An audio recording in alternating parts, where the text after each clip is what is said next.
Dan saudara, yang Anda saksikan saat ini adalah gambar terkini di depan kedutaan besar Amerika Serikat, di mana masa ini bersama-sama mengangkat bendera Palestina untuk memberikan dukungan kepada Palestina dan menyerukan kepada kedutaan besar Amerika Serikat untuk mengajak menghentikan penyerangan, di mana banyak sekali korban yang ada di Palestina, anak-anak, perempuan, lansia, akibat serangan dari Israel.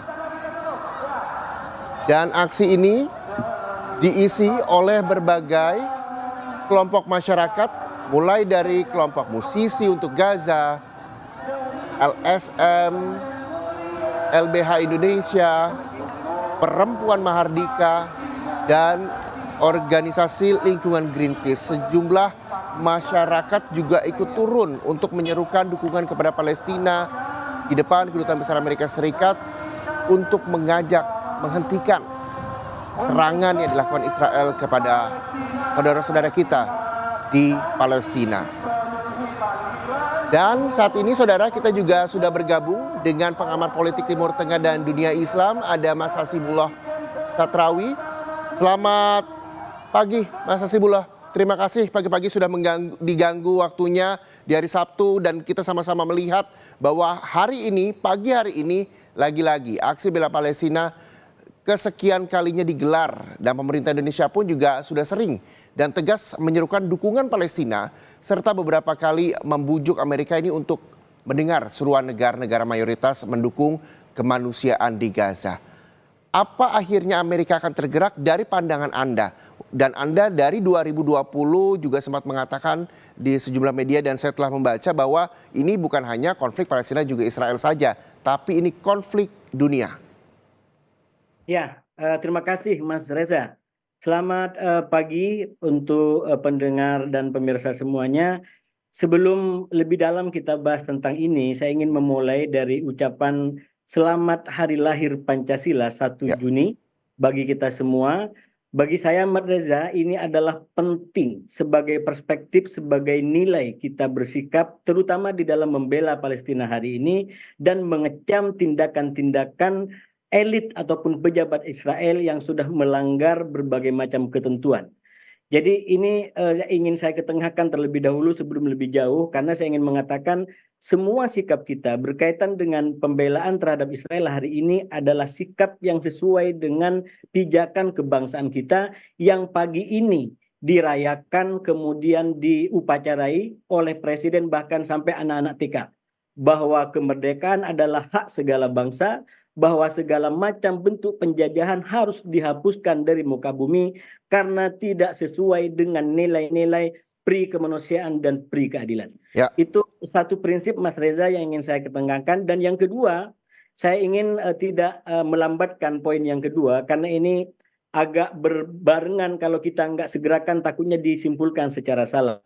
Walaupun kita memberikan sikap yang tegas tentang pembelaan terhadap Palestina, bukan berarti kita anti-Semit, bukan berarti kita anti-Yahudi, bukan berarti kita anti-toleransi.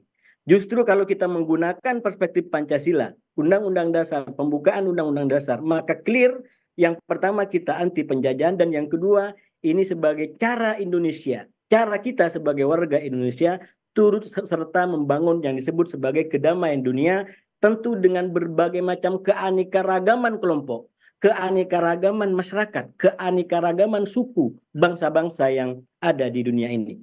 Itu kedua Mas Reza, untuk memberikan landasan dan cara kita berbicara pada forum hari ini. Yang ketiga, terkait dengan yang disampaikan oleh Mas Reza, bagaimana kita menyikapi di lapangan, terutama Amerika Serikat. Saya terus terang dari awal melihat sikap Amerika ini berada dalam sikap yang bahasa diplomasinya mungkin bisa kita sebut sebagai sikap dilematis, atau saya menyebutnya sebagai sikap yang zigzag. Kenapa zigzag? Karena memang ini sejak 7 Oktober sebuah kejadian yang oleh pendukung Israel tidak pernah dianggap akan pernah terjadi. Karena ini sungguh-sungguh sebuah tragedi dilakukan oleh Hamas dan menimbulkan banyak korban yang mereka tidak pernah merasakan itu semua. Dan oleh karena itu kalau kita baca secara holistik sikap Amerika sejak awal 7 Oktober sampai hari ini, maka kita akan menemukan jejak sikap yang zigzag, yang kadang-kadang dia begitu memberikan dukungan tanpa cek, tanpa batas kepada Israel. Minimal itu bisa kita buktikan dengan kunjungan termasuk Joe Biden, Presiden Joe Biden dan petinggi-petinggi Gedung Putih yang bolak-balik saat itu ke Tel Aviv untuk Ya. memberi dukungan yang tanpa batas kepada Israel dalam rangka yang disebut sebagai membela diri. Tapi di dalam perjalanan selanjutnya, Israel melakukan hal-hal yang menurut hukum internasional, menurut hukum yang kita pedomani sendiri, dan ini Amerika masih agak bolak-balik lagi di situ. Israel sudah melakukan pelanggaran-pelanggaran yang minimal itu bisa kita rujukkan kepada tuntutan jaksa ICC yang sudah mengatakan dan meminta ICC untuk memberikan perintah penangkapan. Nah, maknanya apa? Secara legal formal, secara yuridis yang berlaku secara internasional, sudah mulai ada pemenuhan unsur-unsur yang dianggap sebagai pelanggaran norma yang dilakukan oleh Israel. Tapi saya melihat Amerika tetap melakukan sebuah sikap yang zigzag tadi, karena di satu sisi kita hormati dia tidak ingin Israel terus melakukan aksi-aksi yang melanggar hukum, melanggar kemanusiaan, melanggar toleransi, melanggar pluralisme. Saya agak tegaskan sedikit suara saya di situ karena itu adalah pijakan kami membela ini semua, bukan nilai yang lain, bukan nilai yang justru kita ingin Israel sebagai komunitas dibenci. Saya rasa insya Allah di Kompas tidak ada yang bicara seperti itu. Jadi pijakan kita adalah perdamaian bagi dunia, pijakan kita adalah saling menghormati satu sama lain, dan itu artinya kita ingin Israel dan Palestina bisa duduk dan hidup berdampingan tanpa harus saling menihilkan dan menafikan seperti sekarang. Nah, kembali ke konteks Amerika, Mas Reza, saya melihat Amerika berada dalam zigzag yang sangat akut, bahkan cukup ekstrim, dan tentu kalau kita baca, kita bedah, ini pasti disebabkan oleh banyak hal. Salah satu diantaranya adalah perkembangan politik nasional yang memaksa, mau tidak mau, seluruh pengambil kebijakan, seluruh politisi, terutama Presiden Joe Biden yang akan bertarung dengan Trump, itu mau tidak mau harus mengukur segala statementnya.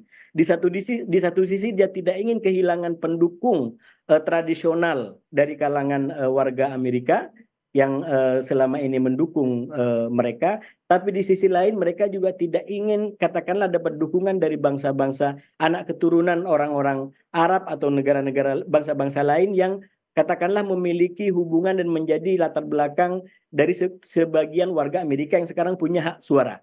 Karena itu sikap politiknya begitu zigzag, begitu tidak bisa ditarik sebagai satu kesimpulan lurus, karena hari ini mereka begitu mengekang, tapi berikutnya dia agak bukan membiarkan, tapi membelakan bahwa yang dilakukan oleh Israel belum melampaui batas merah. Misalkan itu yang terbaru yang disampaikan oleh petinggi-petinggi Amerika. Jadi secara tidak langsung Mas Hasibullah yang Anda katakan bahwa ini adalah salah satu cara untuk mengambil simpati dari orang Amerika. Tapi satu sisi juga masyarakat dunia bahkan ingin bahwa yuk Amerika sama-sama memberikan dukungannya untuk menghentikan serangan yang dilakukan Israel ke Palestina. Ya, kan begini Mas Reza, menurut saya seluruh kebijakan politik terutama yang dilakukan oleh kepala negara termasuk Amerika itu sudah pasti mempertimbangkan aspek kepentingan nasional mereka. Ya. Jadi tidak akan ada negara manapun yang mengambil keputusan sikap berkaitan dengan konflik di luar itu yang terlepas daripada kebijakan kepentingan nasional mereka. Betul. Jangan Amerika dan termasuk juga Indonesia. Saya kembali kepada poin tadi, kenapa kita bersuara keras? Karena jelas kita diminta oleh Undang-Undang Dasar untuk berjuang agar tidak ada lagi penjajahan di muka bumi ini. Artinya apa? Itu ada justifikasi kebangsaan, itu ada justifikasi kepentingan nasional kita. Nah, dari rumus ini kalau kita terapkan kepada Amerika dan negara-negara yang lain, saya yakin ada kepentingan, ada faktor berapa kadarnya itu terserah yang akhirnya membuat kenapa sebuah negara mengambil kebijakan tertentu, termasuk Amerika yang hari ini memilih sikap zigzag di antara kadang-kadang ingin mengerem Israel lebih ketat, itu minimal bisa kita contohkan dalam bentuk penahanan senjata-senjata berbahaya, tapi kadang-kadang Amerika seakan-akan menjadi pembenar, minimal itu yang dikatakan yang terbaru bahwa yang dilakukan Israel sampai hari ini belum melampaui garis merah atau belum bisa disebut sebagai kejahatan internasional. Itu tapi yang menjadi poin begini Mas Hasibullah, ketika memang Amerika ini ingin mendapatkan simpatisan dari masyarakat dunia begitu, terutama pada hal memberikan hak suara, hak pilih presiden nantinya. Tentunya ini adalah ya secara logika kita adalah menghentikan peperangan serangan Israel kepada Palestina begitu. Tapi satu sisi Amerika memiliki kepentingan sendiri tadi yang Anda juga sampaikan. Apa yang memang yang menjadi kepentingan Amerika Serikat sehingga bersikap zigzag menurut Anda? Ya, sekali lagi ini tantangannya bagi Amerika karena Israel sendiri itu saya bisa jelaskan dalam beberapa contoh tidak sepenuhnya mau ikut apa yang diinginkan oleh Amerika Serikat. Walaupun Oke. di sebagian yang lain juga mereka tidak ingin terlihat menyalahi dan berbeda dengan Amerika Serikat. Jadi di satu sisi di pihak Amerika sendiri ada keterbatasan perkembangan yang mereka harus hadapi, tapi di sisi lain yang menjadi faktor Amerika di Israel sendiri itu adalah ada kelompok-kelompok, ada pihak-pihak yang tidak menginginkan itu tunduk patuh sepenuhnya kepada apa yang diinginkan oleh Amerika Serikat. Kalau memang Israel ingin tunduk patuh kepada Amerika Serikat, saya yakin serangan ke Rafah itu tidak akan terjadi. Karena Amerika sejak awal menyampaikan bahwa serangan kepada Rafah adalah serangan yang tidak dianjurkan, bahkan itu dikecam oleh banyak kelompok, termasuk dikritik oleh Amerika Serikat dalam berbagai macam cara. Tapi sekali lagi Israel ini dipimpin oleh kelompok-kelompok yang kita sebut sebagai kelompok kanan, kelompok ekstrim, terutama Benjamin Netanyahu yang ketika keinginannya dihalangi itu tidak jarang mereka justru melawan Amerika Serikat. Dan itu banyak kasus yang sudah kita sampaikan apa yang disebut sebagai contoh perlawanan. Misalkan pernah seketika di suatu fase itu Israel tidak jadi mengirimkan delegasi resminya ke Amerika Serikat gara-gara Amerika dianggap bersikap tidak memanjakan, tidak memberikan izin, tidak memberikan dukungan kepada Israel. Dan untuk mengimbangi itu biasanya Amerika memberikan pernyataan statement bahwa Israel bagi kami adalah harga mati, kami akan selalu mendukung dan membela Israel. Jadi inilah yang saya bilang keadaan-keadaan yang membuat Amerika sendiri cukup berada dalam sikap yang dilematis, bahkan kadang-kadang zigzag, bahkan kalau tidak dibaca secara holistik itu bisa dipahami sebagai sikap yang kontradiksi di antara satu keadaan dengan keadaan yang lain. Demikian Mas Reza. Iya, Mas Hasibullah, ini yang juga menjadi pertanyaan saya, mungkin juga pertanyaan banyak orang, bahwa ini kemarin juga sempat ramai juga bahwa militer Israel ini memanggil PM Israel, Perdana Menteri Militer Internasional memanggil PM Israel. Apakah memang ini juga tidak diindahkan begitu oleh Israel? Apakah memang menurut Anda militer internasional ini tidak ada giginya begitu, tanda kutip, di mata Israel, atau seperti apa pandangan Anda? Ya, memang yang membuat Israel akhirnya menjadi apa bahasanya mungkin ya, tidak indah, tidak mengindahkan berbagai macam ketentuan internasional hari ini adalah sikap dukungan dan hak yang dimiliki oleh Amerika Serikat, terutama dengan hak vetonya, sehingga kalau dia mau menggunakan, kalau negara-negara yang mendukung Palestina ingin menggunakan jalur katakanlah PBB, maka akan berhadapan dengan Amerika yang Oke. lepas badan dengan hak vetonya. Nah itu yang menurut saya kenapa akhirnya Israel ini tidak betul-betul mau tunduk kepada hukum internasional.